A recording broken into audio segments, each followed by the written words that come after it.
નમસ્કાર, આપ જોઈ રહ્યા છો સીએનસીસી ગુજરાત। આજે આપણે વાત કરીશું સુરતના પોલીસ સ્ટેશનની। આમ તો પોલીસ લોકોની સેવા માટે હોય છે। કોઈ ગુનો બને તો તે ગુના ઉપર રોક લગાવી એ પોલીસનું કાર્ય છે। કોઈ પીડિત પોતાની તકલીફ લઈને પોલીસ સ્ટેશન જાય તો તેના પર યોગ્ય કાર્યવાહી કરવી એ પોલીસનું કાર્ય છે। જોઈએ તો વ્યવસ્થા બરાબર બની રહે તેના માટે સરકારી વ્યવસ્થાએ પોલીસ ખાતાની નિયુક્તિ કરી છે, પરંતુ જો આ પોલીસ જ સામાન્ય નાગરિક સાથે અભદ્રતા અને ગેરવર્તન કરશે તો એક સામાન્ય નાગરિક કઈ જગ્યાએ પોતાની તકલીફોનું સમાધાન મેળવવા જશે। હાલની પરિસ્થિતિ એવી છે કે પોલીસનું હપ્તારાજ ચાલે છે, પરંતુ એક સામાન્ય નાગરિકની તકલીફ કે તેનું સમાધાન આપવા માટે આ પોલીસ અધિકારીઓ બેજવાબદારી ભર્યું વર્તન કરી રહ્યા છે। વાત આપણે સુરતના અડાજણ વિસ્તારની કરીશું। અડાજણમાં પોલીસ સ્ટેશનમાં એક મહિલા પોતાની કમ્પ્લેન લઈને જાય છે, ત્યારે પોલીસ કર્મી અભદ્રતા ભર્યું વર્તન મહિલા સાથે કરવામાં આવે છે, પરંતુ સોશિયલ મીડિયાનો જમાનો છે, સમય સાથે બદલાઈ રહ્યું છે। મહિલાની સાથે બીજી વ્યક્તિ વિડીયો ઉતારીને વિડીયો વાયરલ કરી દીધો। વિડીયોમાં પોલીસ અધિકારી મહિલા સાથે ઉદ્ધતાઈ ભર્યું વર્તન કરતા નજરે પડે છે। અધિકારીને તમે એમ કહો છો શાંતિ રાખો, આ કે તમારું ઘર છે? આ મચ્છી બજાર છે? મચ્છી બજાર છે? તમારે જ્યાં જોવા ખોટી હોશિયારી નહીં કરવાની। જો બેન મેં તમને શાંતિથી વાત બંધ નહીં થાય, તમારી નહીં થાય। વાત કરો બધા એની નાની આરે ગયા આયા કે મચ્છી નતું નકો એમનો ગુનો દાખલ કરાવવો આઈટીએફ નો વિડિયો ઉતારે છે ને મારી પરમિશન વગર ઉતાર તમ તારે જા ઉતારો વિડિયો તમ તારે બેન આ ફોન મૂકી દેજો તમે બેન જયારે વાત કરતો હોય ત્યારે વાત કરવાની ઊંચા અવાજે અમારી યાર ઊંચા અવાજે વાત નહીં કરો અમારી મારા અધિકારી છે અધિકારી છે તો અધિકારીની તે પેડી પેડ પર જો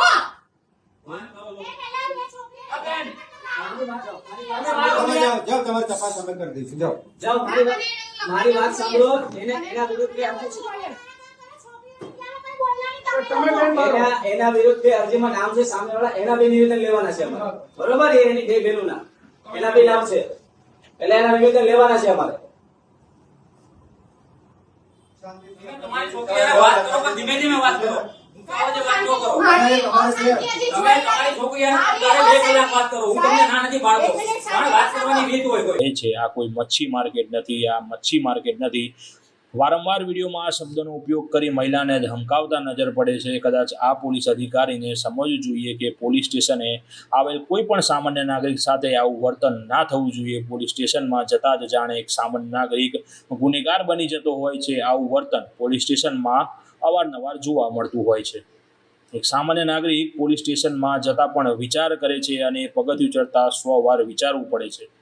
પ્રાર્થના કરે છે ભગવાન પોલીસનું પગથિયું કોઈને ન ચડાવે, પરંતુ આ પોલીસ કર્મીએ વિચાર કરવો જોઈએ કે એક સામાન્ય નાગરિક જે ટેક્સ ભરે છે તે ટેક્સના પૈસા સરકારમાં જાય છે અને આ સરકાર તેમને તેમનું મહેનતાણું એક પોલીસ કર્મીને ચૂકવે છે। જરૂર પોલીસ કર્મી સેવા તો કરે છે, પરંતુ આ સેવા સાથે મેવા પણ એટલા જ લે છે। અધિકારીએ કદાચ વિચાર કરવું જોઈએ કે એક સામાન્ય નાગરિકને પોલીસ સ્ટેશન આવવાનો ભય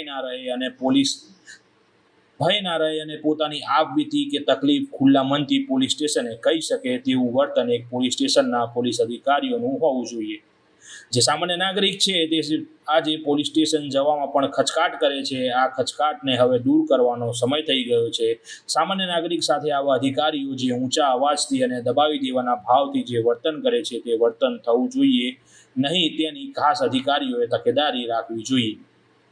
bureau chief, CNCC Gujarat, Patan.